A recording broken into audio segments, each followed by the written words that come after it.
हमारे बगल में ये देखिए, ये जो घर है, हाँ। ये बाउंड्री है। हाँ। ये हमारे और संजय झा के बीच की बाउंड्री है। अच्छा। और इसमें कहीं से भी दरवाज़ा नहीं है। देखिए, हाँ। है नहीं।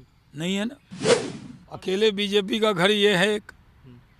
तो इधर आरजेडी, हम्म। इधर जेडीयू, इधर जेडीयू, अब बीच में हम हैं। हम्म। तो ये लोग कितना भी गठजोड़ आरजेडी जेडीयू करता रहे, आएगी तो बीजेपी। आरजेडी इस पर जानबूझकर बयानबाजी कर रही है। लालू जी पूजा पाठ में लगे रहते हैं और आरजेडी के नेता जो है वो बयानबाजी में लगे रहते हैं। नहीं, देखिए, एक तो कांग्रेस अपमानित कर रही है नीतीश कुमार। मुझे नहीं लगता कि ये लोग 17 पे लड़ेंगे, लगता है ये लोग 40-40 सीट लड़ेंगे। नमस्कार, मैं हूं देवांशु, आप देख रहे हैं न्यूज़ फाउंडेशन। इस वक्त हमारे साथ बात करने के लिए शाहनवाज हुसैन हैं। सर, जिस तरीके से राम मंदिर को लेकर आरजेडी के नेताओं का बैक टू बैक हमला जो है वो जारी है। तेजस्वी यादव बयान देते हैं, फिर आरजेडी के विधायक फतेह बहादुर बयान देते हैं, फिर आरजेडी के कोटे के मंत्री चंद्रशेखर जो है वो बयान देते हैं। क्या मायने निकाले जाए, क्यों आरजेडी इस तरीके से हमलावर है? आरजेडी को संयम बरतना चाहिए। मंदिर का जो विवाद जब अदालत में था तो सारे पक्ष ने कहा था जो फैसला होगा हम स्वीकार करेंगे, और जब फैसला आया तो कहीं कोई विवाद नहीं हुआ। मुस्लिम समाज के लोगों ने भी इस पर कोई विवाद खड़ा नहीं किया है, लेकिन आरजेडी इस पर जानबूझकर बयानबाजी कर रही है। लालू जी पूजा पाठ में लगे रहते हैं और आरजेडी के नेता जो है वो बयानबाजी में लगे रहते हैं। ये दुर्भाग्यपूर्ण। एक सवाल ये है कि राम मंदिर को लेकर आप लोग लगातार कैंपेन चल, लव कुश यात्रा पर एक पथराव हुआ है बिहार में, क्या कहेंगे उस पर? ये बहुत गलत बात है। जिन लोगों ने किया उन पर कार्रवाई करनी चाहिए। और मैं तो कहूँगा कि जो एक सौहार्दपूर्ण वातावरण बिहार में बना है उसको बरकरार रखना चाहिए। किसी को भी पूरे देश में आज जो माहौल है वो लोग डराने में लगे हैं, किसी को डरने की ज़रूरत नहीं है। यहाँ बिहार में भी बिहार की सरकार को ध्यान रखना चाहिए। इंडी गठबंधन को हाल ही में आपने कहा था कि भिंडी गठबंधन है, हालांकि सीटों की शेयरिंग को लेकर कवायद जो है खासकर बिहार में जो है बातचीत जो है की जा रही है, लेकिन 17 सीट पर अड़े हुए हैं। लग रहा है आपको कि सीटों का मसला सुलझ पाएगा इंडिया गठबंधन में? नहीं, देखिए, एक तो कांग्रेस अपमानित कर रही है नीतीश कुमार जी को। इतने बड़े नेता, इतने लंबे काल के मुख्यमंत्री, भारत सरकार में मंत्री रहे, अब यहाँ 43 सीट क्या मिली, 3 नंबर की पार्टी हो गई। लेकिन कांग्रेस कौन 1 नंबर की पार्टी?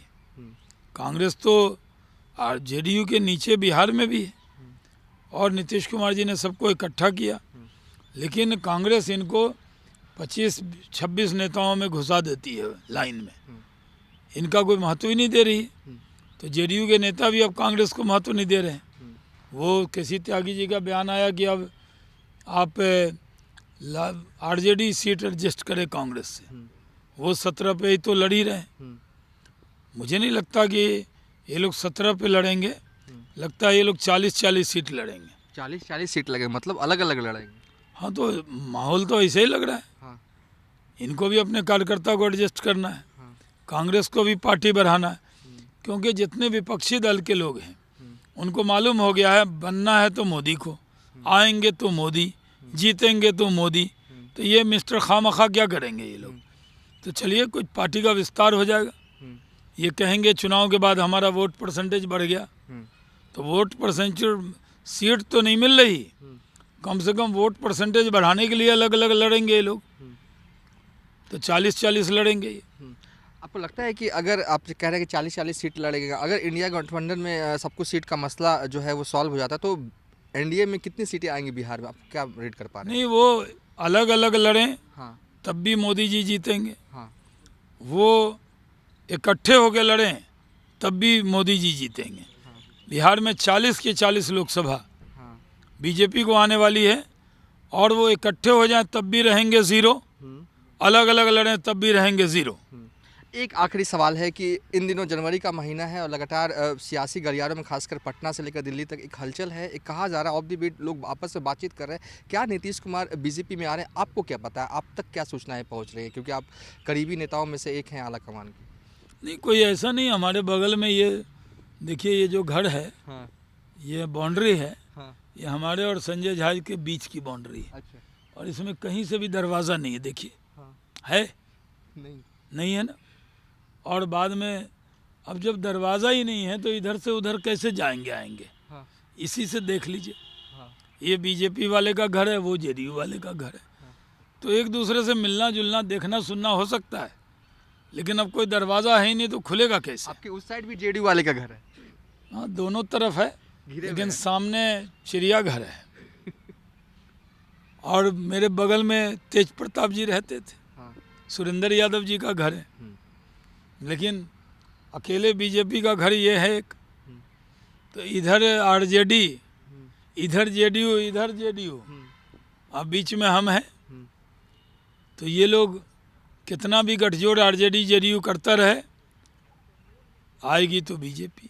अच्छा एक सवाल है कि आपने कहा कि ऐसा लग रहा है प्रेजेंट सिनेरियो से कि 40-40 सीटों पर चुनाव लड़ेगी।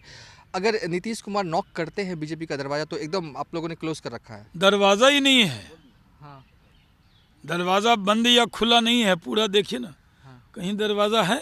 हाँ दरवाज़ा है ही नहीं, हाँ कंक्रीट का दीवार है और बड़ा ठोस है, अंग्रेज के ज़माने का बना हुआ है। आप भागलपुर से लड़ रहे हैं, ये तय है? नहीं, हम तो भागलपुर से 3 बार लड़े हैं, 2 बार जीते हैं, 1 बार बहुत कम वोट से रह गए थे। काम कर रहे हैं, हमारी पार्टी जो तय करती है, मेरे बारे में मैं खुद तय नहीं कर सकता, औरों के बारे में तय करने में कोई रोल हो सकता है मेरा, लेकिन मेरे बारे में मेरी पार्टी जो तय करेगी वही हुक्म सर माथे पे। चलिए थे शाहनवाज हुसैन, फिलहाल इस वीडियो को यहीं पर बाइंड अप कर रहे हैं।